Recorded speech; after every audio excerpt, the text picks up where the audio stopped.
नमस्कार। बड़ी बहस के मध्य प्रदेश एडिशन में आप सभी का स्वागत है और मैं हूं आपके साथ आयुष चित्रांश। मध्य प्रदेश में किसान कर्ज माफी अब सवालों में है क्योंकि प्रदेश में किसानों की कर्ज माफी के साइड इफेक्ट्स अब सामने आने लगे हैं। राष्ट्रीय कृषि और ग्रामीण विकास बैंक को इस साल कर्ज माफी के चलते जबरदस्त घाटा हुआ है। यह खुलासा नाबार्ड की सालाना समीक्षा रिपोर्ट में हुआ। इसमें पता यह चला कि नाबार्ड 2020-21 में और 2019 और 20 के मुकाबले अपना 70% टारगेट ही पूरा कर पाया है। अब नाबार्ड के अध्यक्ष इसके लिए कांग्रेस की किसान कर्ज माफी योजना को जिम्मेदार ठहरा रहे हैं। राज्य में किसानों की कर्ज माफी योजना के दुष्परिणाम सामने आ रहे हैं और ग्रामीण बैंकों की अर्थव्यवस्था पर यह दुष्परिणाम कहर बन के टूटे हैं।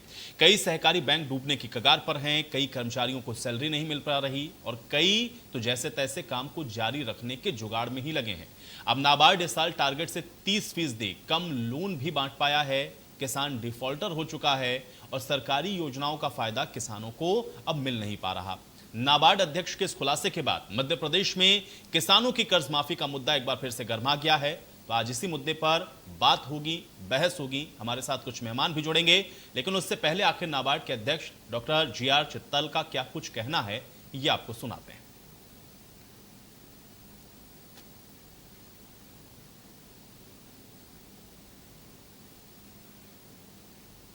थोड़ा बहुत है विकास। जब भी एक लोन का माफी का अनाउंसमेंट होता है, कुछ फार्मर्स को ऐसा लगता है ठीक है अभी नहीं करेंगे तो आने वाला इलेक्शन आ गया तो और भी हमको फायदा मिलता है करके, लेकिन थोड़ा कुछ इफेक्ट होता है। और मैं ये नहीं बोल सकते उसका ये अनाउंसमेंट की वजह से हो गया। तो नाबार्ड के अध्यक्ष डॉक्टर GR चिंतला ने जैसे ही कांग्रेस के कार्यकाल में हुई किसान कर्ज माफी पर सवाल उठाए तो फिर बीजेपी कांग्रेस पर इसको लेकर हमलावर हो गई। आखिर पूरे मामले पर बीजेपी और कांग्रेस नेताओं का भी क्या कुछ कहना है, ये भी सुनिए। मध्य प्रदेश में कांग्रेस सरकार के द्वारा प्रथम एवं द्वितीय चरण में 27 लाख किसानों के कर्जा माफ किए गए। उसके लिए बजट में प्रावधान किया गया, किसानों के खाते में पैसा भेजा गया। लेकिन दल बदल करके सिंधिया जी ने सरकार गिरा दी और भारतीय जनता पार्टी की सरकार आते ही कर्जा माफी योजना रुक गई। आगे के किसानों का पैसा इस सरकार ने नहीं दिया, जिससे किसान डिफॉल्टर हो गए। भारतीय जनता पार्टी सरकार को तत्काल बकाया किसानों के कर्जा माफ करना चाहिए, पैसा उनके खाते में भेजना चाहिए। हम तो 15 माह की सरकार में रोज यही कहते थे कि कमलनाथ जी आप ये गरीब किसान को मत गुमराह कीजिए। आप ये जो कागज के टुकड़े बांट रहे हैं कि उनका कर्ज माफ हो रहा और कर्ज माफ नहीं हो रहा था, आज कहीं ना कहीं कमलनाथ जी के बोए हुए पाप किसान के गले की फांस बन गए हैं। वो कहीं ना कहीं वो डिफॉल्टर हो गए। माननीय मुख्यमंत्री जी लगातार इस बारे में चर्चा कर रहे हैं, अधिकारियों के साथ भी, बैंक के अधिकारियों के साथ भी, कि कैसे जो कांग्रेस ने पाप बोए हैं उनसे कैसे किसानों को छुटकारा दिलाया जा सके।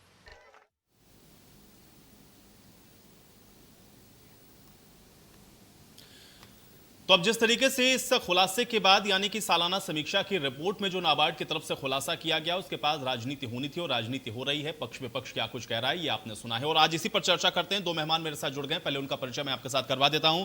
गोविंद मालू जी हमारे साथ जुड़े हुए हैं, पूर्व उपाध्यक्ष हैं खनिज निगम की भारतीय जनता पार्टी की तरफ से। गोविंद मालू जी बहुत स्वागत आपका इस चर्चा में।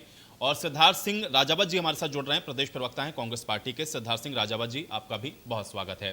सिद्धार्थ सिंह राजावत जी, चर्चा की शुरुआत आज मैं आपसे ही करूंगा क्योंकि कर्ज माफी को लेकर के अब नाबार्ड की सालाना समीक्षा रिपोर्ट में जो खुलासा हुआ है उसके पीछे अब बात यह सामने आ रही है कि जो कर्ज माफी 13 महीने की सरकार में आप लोगों के द्वारा की गई है, अब उसका खामियाजा कहीं ना कहीं किसान को भी भुगतना पड़ रहा है।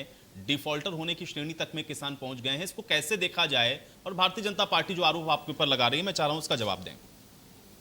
आयुष जी, बड़ी अच्छी बात है। अभी मैं नाम तो नहीं मालूम क्योंकि मैं सिर्फ सुन रहा था। भारतीय जनता पार्टी के कोई वरिष्ठ नेता थे जो बोल रहे थे कि कांग्रेस की कर्ज माफी की वजह से आज हमको ये देखना पड़ रहा है और हमारे मुख्यमंत्री जी उसका कुछ ना कुछ सॉल्यूशन निकाल रहे हैं। तो चलो कहीं ना कहीं किसी न किसी एन केन प्रकार माना तो भारतीय जनता पार्टी ने कि कमलनाथ जी ने कर्जा माफ किया है।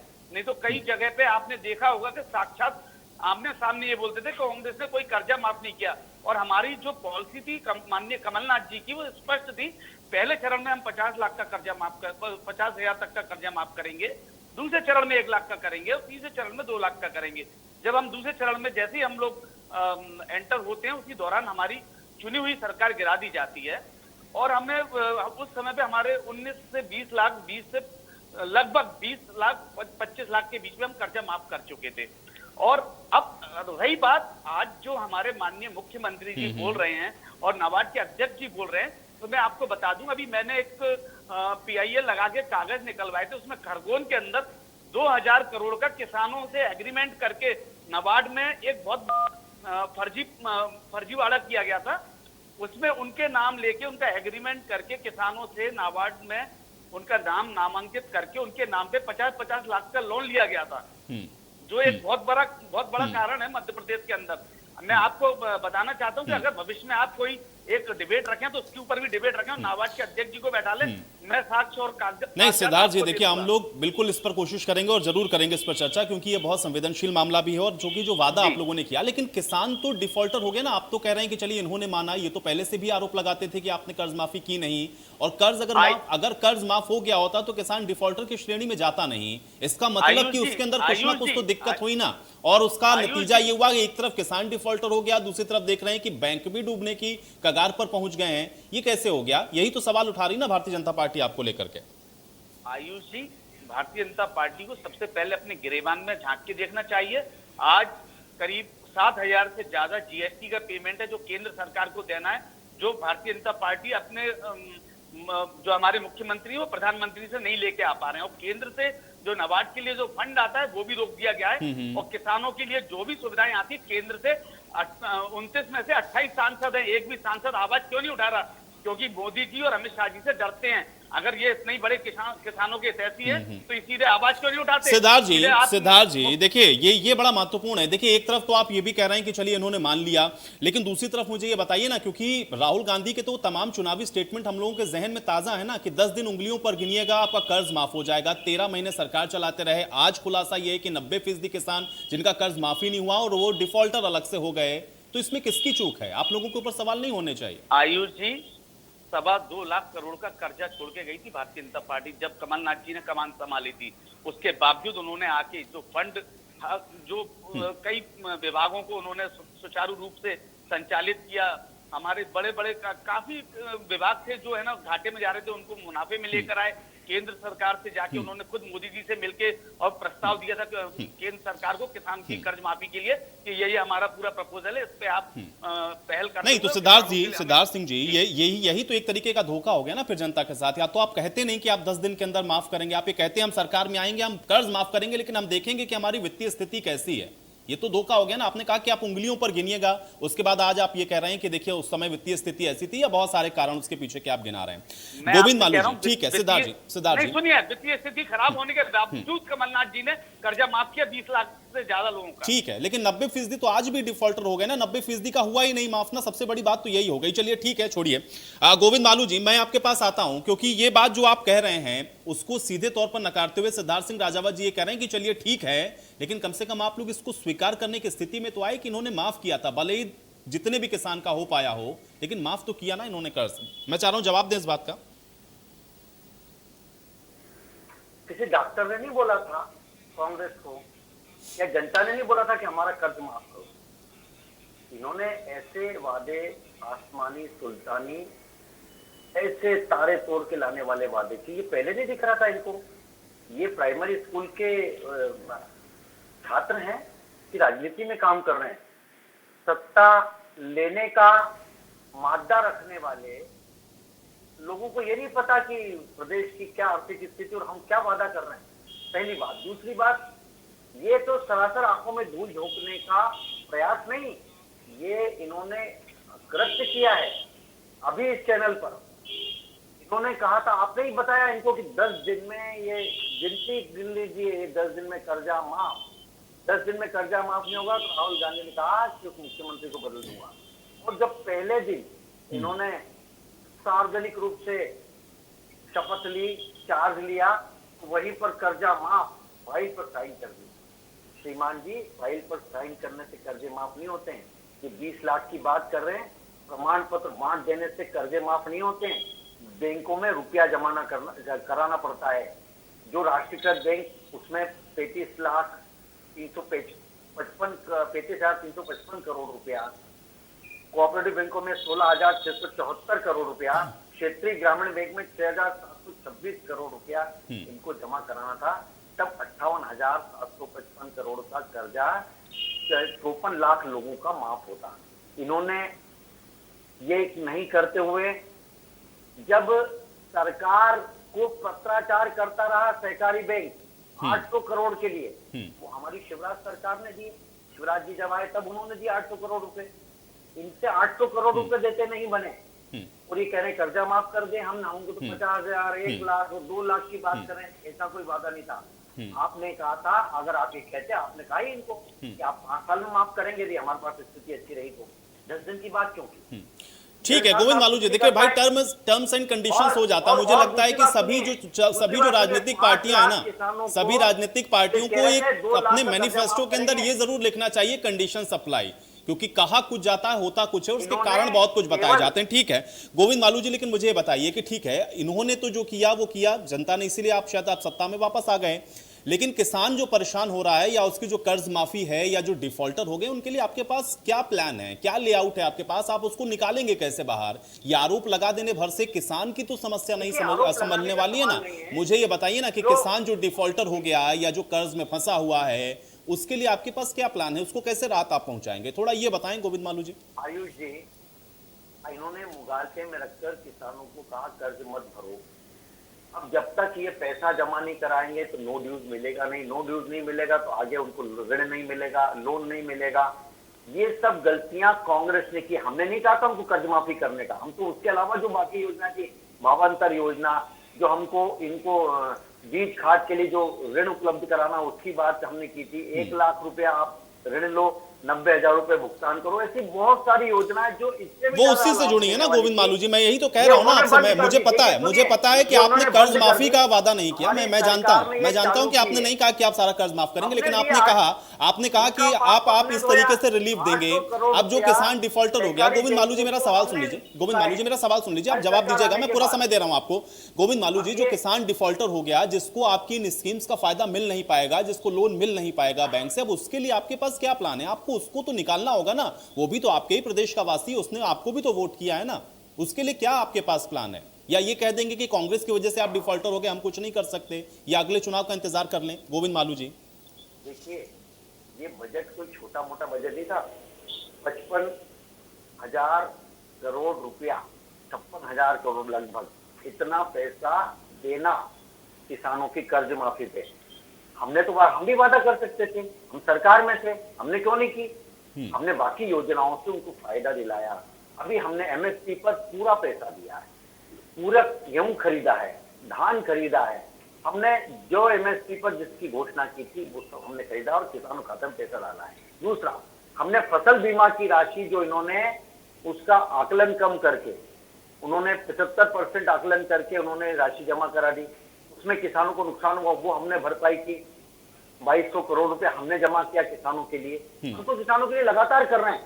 हमने योजनाएं वापस चालू कर दी, फसल बीमा का पैसा भी, प्रीमियम तो हमने भरा, और उसके बाद हमने किसानों को जो लाभ दिए हैं वो उससे कहीं ज्यादा है।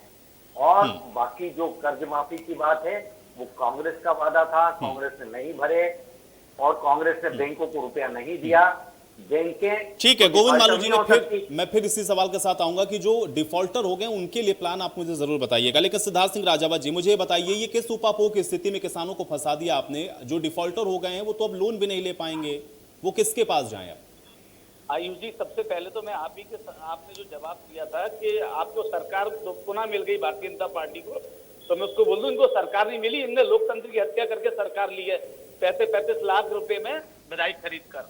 इनको जनता ने नहीं नॉमिनेटेड किया, तो जनता ने नहीं इनको चुनाव दोबारा पुनः जिताया है। अब रही बात गोविंद मालू जी जो बात कर रहे थे, गोविंद मालू जी सुन लीजिए, मैं आपके बीच में नहीं बोल रहा हूँ, आप मेरे बीच में मत बोलिए। आप बीच में मत बोलिए जब मैं आपके बीच में नहीं बोल रहा था। सिद्धार्थ जी, सिद्धार्थ सिंह राजावत जी, ठीक है, चलिए मालू आप इनको शांत कराइए। मालू जी, ठीक है मालू जी, सुनते हैं, मालू जी सुनते हैं, ठीक है, लिहाज रखिए जरा, शांति से। गोविंद मालू जी सुन लेते हैं, गोविंद मालू जी सुन लेते हैं। देखिए प्रदेश की जनता के ऊपर कुछ चीजें ऐसी होती हैं, देखिए गोविंद मालू जी, गोविंद मालू जी चर्चा में बैठे, डिबेट में बैठे, पब्लिक डोमेन में जब भी बैठे ना, बहुत सारी बातें जनता के ऊपर छोड़ देना चाहिए। अगर ये कह रहे हैं तो जनता उसका फैसला कर लेगी। मुझे लगता है इसमें क्विक रिएक्शन की जरूरत नहीं। गोविंद मालू जी थोड़ा सा धैर्य रखें, गोविंद मालू जी थोड़ा धैर्य रखें, सुनते हैं गोविंद मालू जी, सुनते हैं। ठीक है गोविंद मालू जी आप सुन लेते हैं, सिद्धार्थ सिंह की भी बात को सुनते हैं ना, उन्होंने आपकी बात को सुना। सिद्धार्थ जी अब गोविंद मालू जी जैसा बोल रहे थे कि किसान ने या जनता ने हमसे नहीं बोला कर्जा माफ करें, तो स्वाभाविक है कि बहुत सही बोल रहे हैं और इस बात को उन्होंने स्वीकार किया कि ये किसान विरोधी और जनता विरोधी सरकार है। जिस समय पे किसान आत्महत्या कर रहा था, आपने मंदसौर नीमच में देखा होगा कितना बड़ा जन आंदोलन खड़ा हुआ था भारतीय जनता पार्टी के खिलाफ, जिसकी वजह से कि हम सत्ता में पुनः हम लोग 15 साल बाद हम लोगों ने वापसी की थी। ये आयुष जी आपको भी मालूम होगा। सिद्धार्थ जी मुझे सब पता है, मंदसौर का भी वो मैंने दृश्य देखा हुआ है, लेकिन मैं आपसे ये जानना चाह रहा हूं ना, क्योंकि आपने जो वादा किया, आपने ये भी कहा कि हम वापस करेंगे, 10 दिन गिन लीजिएगा। आज अभी आपने इसी चर्चा में कहा कि हमारी स्थितियां ये थी या ये ऐसा करके गए, इसलिए हम नहीं कर पाए। किसान तो फंस गया ना सिद्धार्थ जी इन सबके बीच में। बात सुनिए, आप बात सुनिएगा। उस समय पे जिस समय हमारे पूर्व राष्ट्रीय अध्यक्ष राहुल गांधी जी ने मैनिफेस्टो में साफ बोला था कि किसानों का कर्जा माफ होगा, माननीय कमलनाथ जी जिस दिन प्रथम दिन आए थे, उन्होंने प्रथम दिन में ही सबसे पहले किसानों की जो फाइल थी वो बुला के साइन की थी। ये उसमें कोई दोरेज नहीं है और इसको हमें बोलने में भी कहीं से कहीं तक कोई झिझक या हिचक नहीं है, क्योंकि हम लोग कांग्रेस बात करती है तो पटल पे रख के सबूतों के साथ में बात करती है, भारतीय जनता पार्टी की तरह चिल्ला चोट नहीं करती। तो अगर रही बात, हमको 1.5 साल की सरकार में 3 महीने हमारे आचार संहिता में चले गए लोकसभा के चुनाव में, उसके बाद 1 माह हमारा सरकार उठापटक में चला गया। माननीय कमलनाथ जी को मात्र 1 साल 3 महीने की सरकार चलाने को मिला, 15 महीने 12 महीने 13 महीने मान लीजिएगा आप, उसमें भी उन्होंने जो अच्छा हो सकता था उन्होंने वो अच्छा किया। इन्वेस्टर मीट की उन्होंने पूरे हिंदुस्तान से नहीं पूरे वर्ल्ड वाइड लोगों को बुला के इन्वेस्टर मीट की और वो अब सिद्धार्थ सिंह जी देखिए, इन्वेस्टर मीट पे मैं किसी और दिन चर्चा कर लूंगा। मैं बार उसी बात पर आता हूँ। देखिए मुझे ये बताइए, 10 दिन का वादा करके या तो बताते ना भाई। देखिए सिद्धार्थ जी मुझे ये बताइए ना, या तो आप ये कहिए कि आपको अनभिज्ञता थी, आपको पता ही नहीं था कि प्रदेश की स्थिति क्या है। क्योंकि अगर आप वादा चुनाव के अंदर कर देते हैं और जनता आपको वोट कर देती है, तो जनता के पास फिर आप ये लेकर के जाएंगे कि साहब देखिए हमारे पास ये स्थिति है और इसलिए हम आपका 10 दिन में नहीं कर पाएंगे, हमको 1 साल नहीं 2 साल का वक्त दीजिए। बोलने का तो मौका दीजिए। नहीं सिद्धार्थ जी देखिए, आप इन्वेस्टर्स मीट पे चले गए इसलिए मैंने आपको टोका। मुझे ये बताइए ना, मीट पे चले गए कि हमारे मध्य प्रदेश को खुशहाल बनाना चाहते थे, हमारा फंड ठीक है, उसके खजाने वो हर एक मुख्यमंत्री बनाना चाहता है। देखिए कोई मुख्यमंत्री नहीं चाहेगा या कोई देश का प्रधानमंत्री नहीं चाहेगा कि देश के अंदर कोई ऐसी स्थिति हो 15 साल तक भारतीय जनता पार्टी या प्रदेश के अंदर खुशहाली ना हो। वो सारे मुख्यमंत्रियों का अपना दायित्व है, वो सब करते हैं। लेकिन सिद्धार्थ जी लेकिन जो फंस गए ना जो किसान, अब उनके सामने ऑप्शन क्या है, मैं ये समझना आपसे चाह रहा हूं। क्योंकि आपने तो कहा कि हमने माफ कर दिया, आपने तो उनको कुछ पत्र भी दे दिए, कुछ कागज के टुकड़े भी थमा दिए। आज स्थिति ये है कि उनका कर्ज माफ नहीं हुआ, वो बैंक से अलग हो गए डिफॉल्टर। अब ये कह रहे हैं कि आप करके गए थे, आप कह रहे हैं कि अब इनकी जिम्मेदारी है। किसान तो फंस गया ना इन सबके बीच में सिद्धार्थ जी। देखिए मैंने कहीं कतई नहीं बोला कि भारतीय जनता पार्टी की जिम्मेदारी है। हमारी मैनिफेस्टो में जो किसानों के लिए कर्ज माफी था अभी पुनः माननीय कमलनाथ जी अगर पुनः मुख्यमंत्री बनते हैं, अगली आगामी हमारी सरकार बनती है, हम बड़े इसीलिए मैंने इसके पहले भी मालू जी से कहा था कि अब अगले चुनाव का ही लगता है इंतजार करना पड़ेगा, क्योंकि अब जब दोबारा मुख्यमंत्री बनेंगे तब देखेंगे कि अब माफ होते हैं कि नहीं होते हैं। लेकिन इस बार वित्तीय स्थिति का आकलन कर लीजिएगा सिद्धार्थ सिंह राजावत जी। लेकिन मैं फिर कहूंगा कि वित्तीय स्थिति का आकलन करके और फिर कैलकुलेशन करके बताइएगा किसानों को कि कितने दिन में आप उनकी कर्ज माफी कर सकते हैं। ऐसा ना हो कि फिर सत्ता में आने के बाद कहें कि नहीं इफ बट ये वो। गोविंद मालू जी मेरी तरफ से एक सवाल है, अगर आप कहें तो आप पूछ लीजिएगा इनसे। बताइए सवाल तो आपसे खड़े 10,000 करोड़ का जीएसटी वो केंद्र सरकार से क्यों नहीं मांगते मोदी जी से? ठीक है चलिए मालू जी बहुत जल्दी से जवाब दें।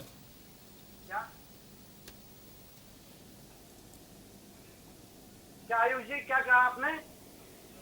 मैं कह रहा हूं सिद्धार्थ सिंह की बात का जवाब दूं। दूसरा वो ये कह रहे हैं कि मोदी जी से कह के ही करवा दीजिए ना भाई, बैंक की वित्तीय स्थितियों को ही सही कराइए। जो डिफॉल्टर हैं इनको कम से कम डिफॉल्टर की श्रेणी से वापस निकलवाइए ताकि इनको आपकी ही योजनाओं का लाभ मिल जाए।